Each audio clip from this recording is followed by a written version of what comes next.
Saya telah mendapat kabar dari petugas yang ada di sana kemarin malam setelah kamu pergi. Para petugas masih belum mendapatkan tanda-tanda dari keberadaan Steve. Kata-kata berikutnya yang keluar dari mulut mamanya Steve ini bikin gue bener-bener kaget.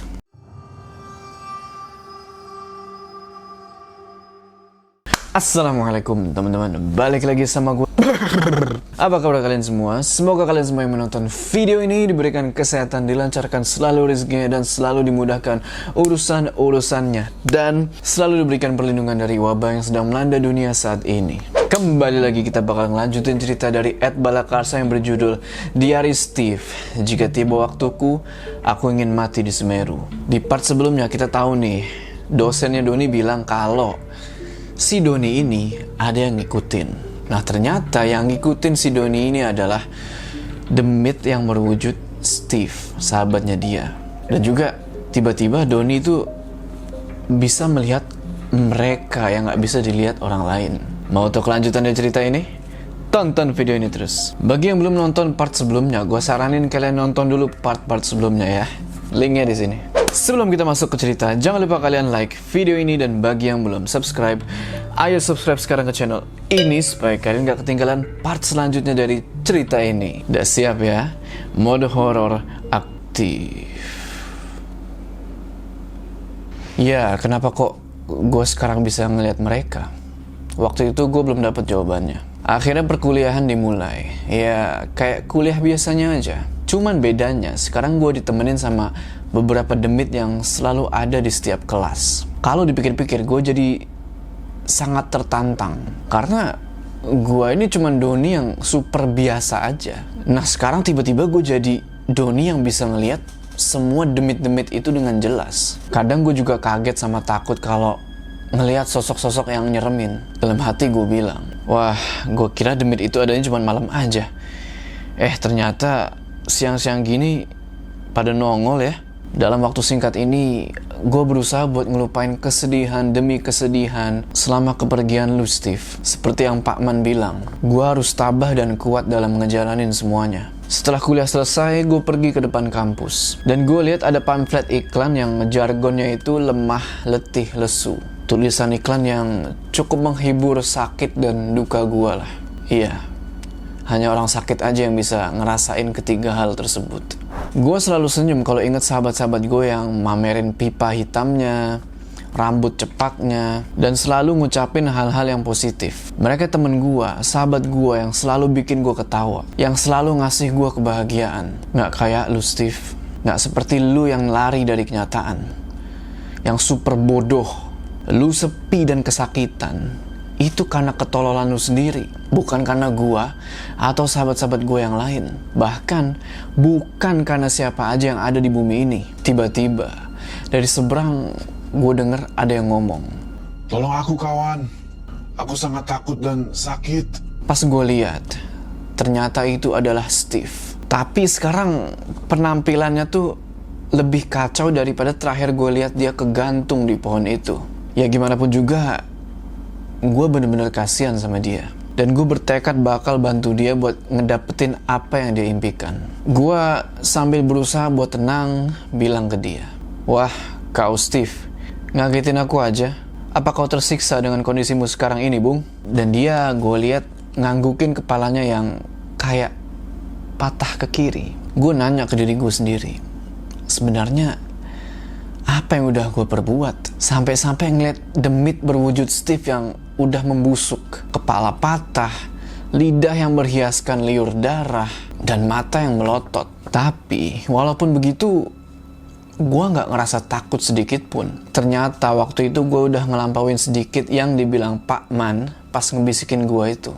Siang itu bener-bener terik. Dalam hati gue bilang, enaknya kemana ya?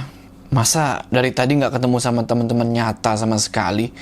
Demit, dan demit terus yang gue temuin. Tiba-tiba, "Hai Don, kamu gak apa-apa kan waktu di Semeru?" Dalam hati gue bilang, ternyata cewek lu sok iba sama perhatian sama gue, Steve.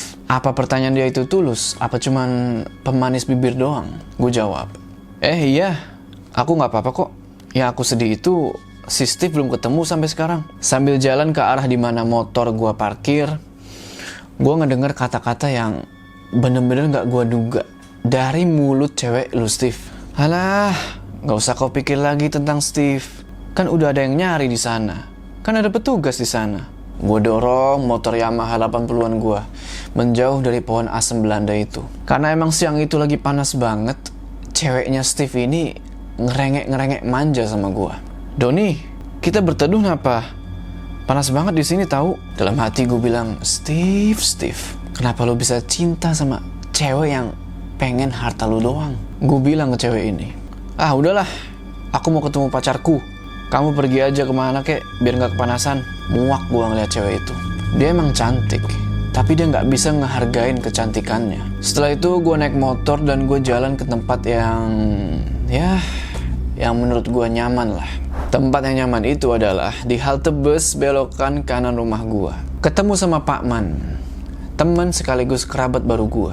Cuman disitulah gue bisa sedikit ngurangin rasa sakit yang gue alami. Singkat cerita, sampailah gue di halte bus pangkalan Pak Man si tukang baja itu. Dan gue sapa dia. Woi Pak, gimana hari ini? Udah banyak orderan belum?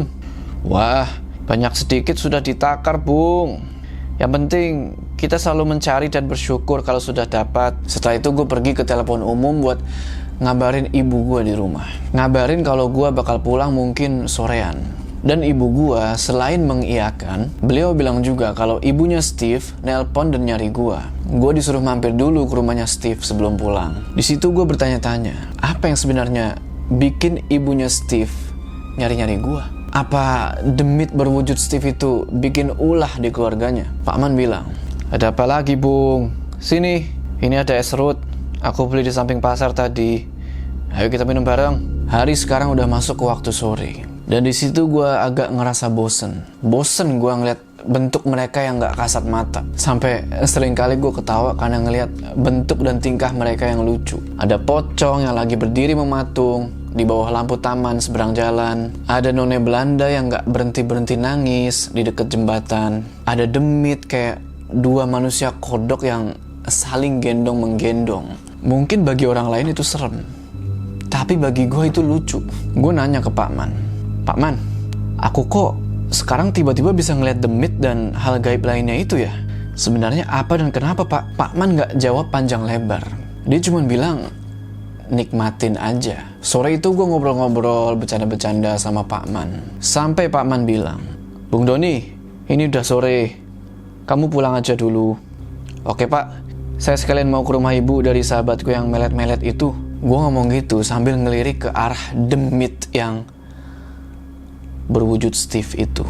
Iya, sosok demit yang berwujud Steve itu masih ngikutin gua. Gua agak mual ngelihat muka sama badannya yang makin lama tuh makin busuk dan ngeluarin semua cairan yang baunya tuh kayak bau bangkai tikus. Tapi gue mikir, biarin lah. Walaupun lu tetap di samping gue tetap bakal ngelanjutin hidup. Gue dorong motor gue turun dari trotoar dan gue pergi ke rumahnya Steve. Hari udah gelap pas gue sampai di rumahnya Steve. Selamat malam. Halo. Selamat malam. Nggak lama keluarlah mamahnya Steve. Yang gue lihat waktu itu matanya masih sembab karena kebanyakan nangis. Dia bilang, "Oh, kamu Doni. Ayo masuk. Ada yang mau saya sampaikan sama kamu." Ya udah, gue masuk. Di dalam rumah, mamanya Steve bilang lagi ke gue, "Doni, saya minta tolong sekali lagi sama kamu. Saya telah mendapat kabar dari petugas yang ada di sana kemarin malam setelah kamu pergi.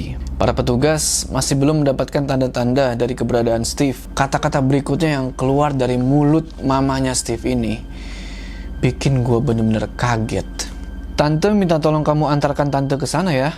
Doni tidak sedang sibuk di kampus kan?" Gua yang langsung gemeteran coba menjawab ajakan itu. Iya tante, boleh aja. Tapi apa nggak sebaiknya ditunggu aja tante? Tadi subuh tante mimpi Steve ada di suatu tempat Don. Anak tante minta-minta tolong tapi nggak ada yang nolongin. Pada akhirnya gue setuju buat nganterin mamanya Steve ke sana, ke Gunung Semeru. Sekalian gue bilang kalau gue bakal ajak teman-teman gue yang lain. Setelah itu gue minta izin buat pulang. Sesampainya di rumah, gue langsung disambut sama ibu. Walaupun gue pulang agak malam saat itu, tapi dia nggak marah sedikit pun. Setelah gue masukin motor ke rumah, gue langsung masuk kamar dan nyiapin segala peralatan buat balik mendaki ke gunung itu, Gunung Semeru.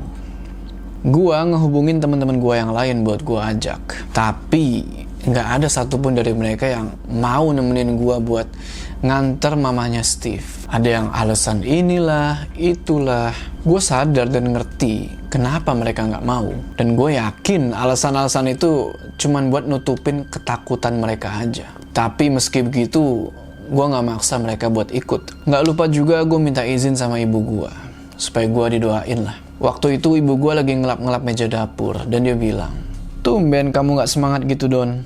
Padahal yang ibu tahu, setiap mau naik gunung, pasti kamu kayak prajurit mau perang. Gimana gue mau semangat?" Yang ada gue sedih, karena gue nggak ngerti lagi apa yang bakal terjadi dan apa yang bakal gue temuin di sana. Dan juga karena kebohongan gue yang gue bilang ke ibu gue dan ibunya Steve. Gue bilang ke ibu, "Ya jelas aja Doni nggak semangat, Bu. Orang ini bukan acara senang-senang, tapi nganterin ibunya Steve, pasti bakal ada drama tangis-tangis lagi." Gue juga inget sama salah satu temen gue yang ikut mendaki juga waktu itu. Ya, si Patricia. Gue coba buka buku catatan gue buat nyari alamat yang dia kasih sewaktu kita berpisah. Pas gue cari, ternyata nggak cuman alamat doang yang gue dapet. Nomor teleponnya juga. Dan juga ada alamatnya si Suko. Tapi sialnya nggak ada nomor teleponnya. Gue pikir nanti aja lah gue cari lewat buku kuning atau yellow pages. Kalau dia emang pasang telepon, pasti ketemu. Setelah itu gue nyoba buat nelpon Patricia. "Halo, ini dengan Doni di Jakarta. Bisa bicara dengan Patricia?" "Iya, saya sendiri." Gimana kabarnya Patricia? Kamu inget kan sama aku, Doni? Kira-kira bisa nggak bantu aku lagi? "Ya inget loh, Doni. Kamu kan cowok yang super itu." "Mau minta bantu apa?" Gue mikir, apa mesti gue ajak Patricia? Karena dia perempuan, gue takut kalau nanti terjadi apa-apa sama dia. Akhirnya gue bilang, gini, aku mau ke Semeru lagi karena diminta mengantar ibunya Steve. Apa kamu mau nemenin aku? "Boleh. Aku juga akan mengutarakan sesuatu nanti kalau kita ketemu. Kapan ke sana?" Lega gue denger Patricia ikut. Artinya gue bisa bela diri nanti kalau nanti gue disalahin atas kejadian gantung diri Steve, karena ada saksi lainnya. Akhirnya gue bilang ke Patricia kalau kita bakal berangkat hari Selasa dan hari Rabu udah sampai Malang. Setelah itu percakapan gue sama Patricia selesai. Selang beberapa saat kemudian, gue ngambil buku kuning yang ada di rak buku di atas meja telepon. Gue buka yellow pages itu buat nyari nomornya si Suko. Lumayan lama tuh gue nyari. Akhirnya dapat juga. Gue telepon lah nomor itu. Pas telepon diangkat, gue denger suara perempuan. Ternyata itu adalah adiknya si Suko. Dia bilang kalau Suko masih kuliah dan belum pulang. Biasanya akhir bulan baru pulang. Setelah itu gue tanya, ada nomor telepon kosannya nggak? Ternyata ada dan dikasih lah sama adiknya. Setelah nomor Suko gue pegang, gue bingung. Telepon sekarang apa nanti aja pas di Malang ya? Akhirnya gue mutusin buat ngehubungin dia pas udah di stasiun Malang aja. Nggak berasa hari Selasa, yaitu hari keberangkatan kita tiba. Semua udah gue siapin, termasuk mental gue. Gak lupa gue minta izin dan doa dari kedua orang tua gue. Setelah itu gue pergi ke halte bus pangkalan bajainya Pak Man, dengan maksud gue mau minta wejangan atau apapun lah yang bisa bantu gue nguatin mental gue. Singkat cerita, gue ketemu sama Pak Man dan gue sapa dia. Kayak biasanya, beliau senyum dengan ketawanya yang khas. "Aku selalu baik, Bung. Cuman aku merasa kamu akan mendapatkan sesuatu yang sangat mengejutkan." Dalam hati, kejutan apaan? Waktu itu seperti biasa, banyak kendaraan lalu lalang. Tapi ada satu rasa yang gue lihat dan akan gue lalui di sana nanti, di Semeru. Pak Man bilang, "Bung, jangan suka ngelamun gitu.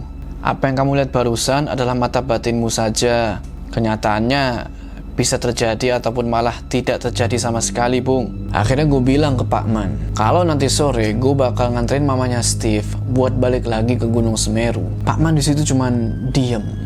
Lumayan lama diemnya, kayak lagi mikirin sesuatu. Terus dia bilang, begini Bung, nanti kamu akan mengalami kesedihan.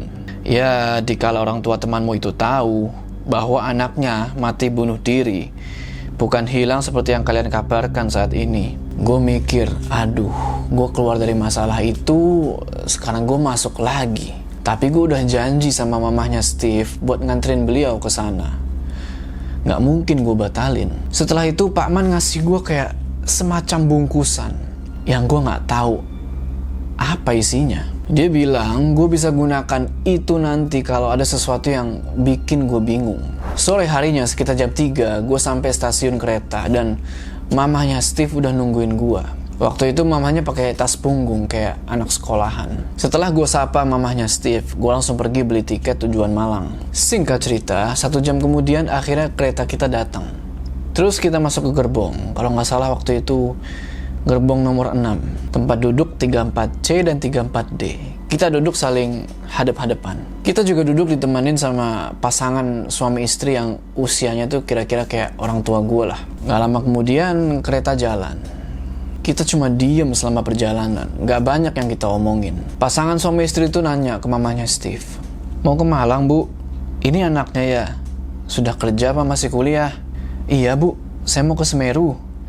Ini adalah, iya Tante, saya anaknya yang masih kuliah dan belum bekerja. Oh, semangat ya kuliahnya. Jangan sampai mengecewakan ibumu. Gua langsung potong omongan mamanya Steve supaya nggak melebar kemana-mana. Mamanya Steve cuma senyum, tapi senyumnya itu senyum kepaksa. Kalau aja lu nggak ngelakuin hal bodoh itu Steve, mungkin mama lu masih bisa tersenyum tulus sekarang. Gak kerasa perjalanan kita udah ngelewatin kota Nganjuk. Dan mungkin sekitar 3 jam lagi kita bakal sampai di Malang.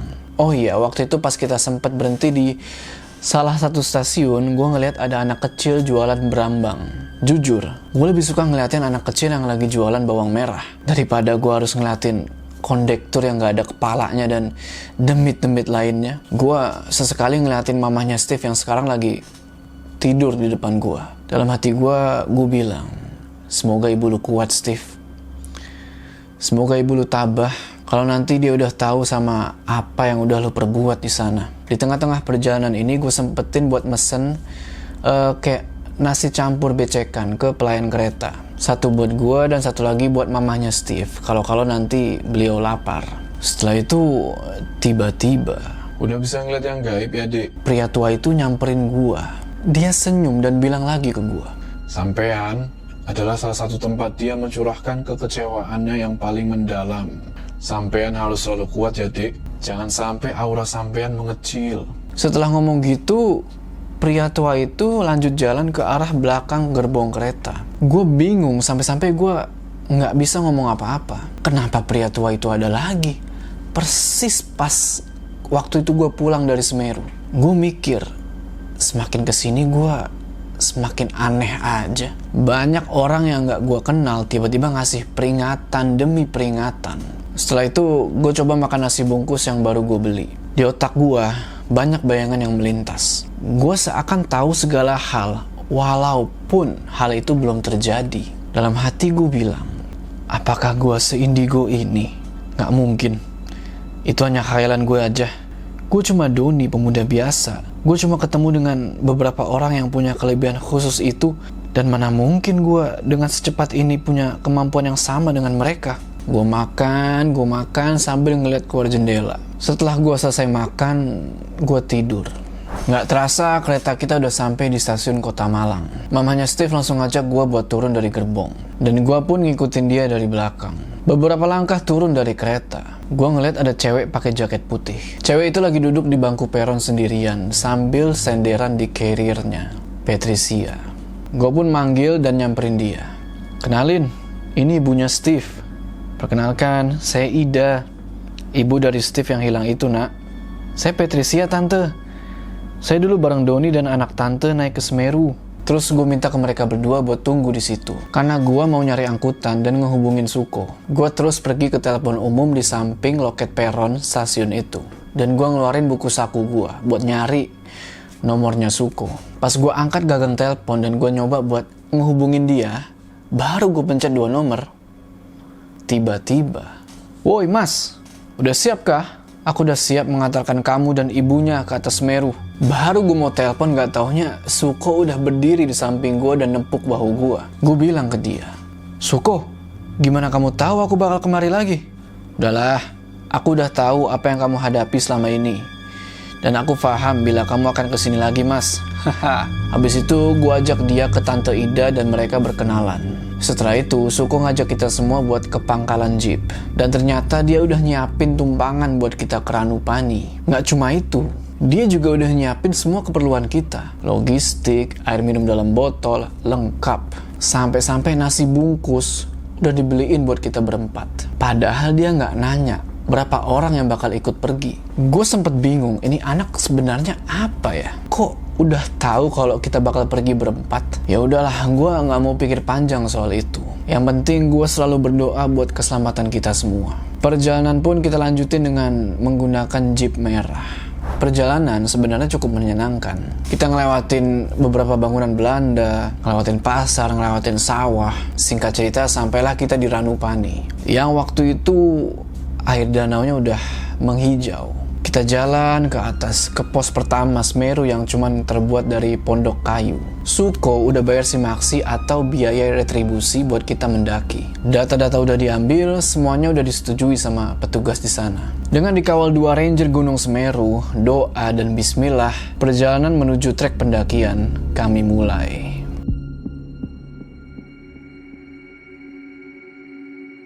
Cerita masih belum selesai. Apa yang bakal mereka temuin sewaktu mereka mendaki kembali ke Gunung Semeru itu?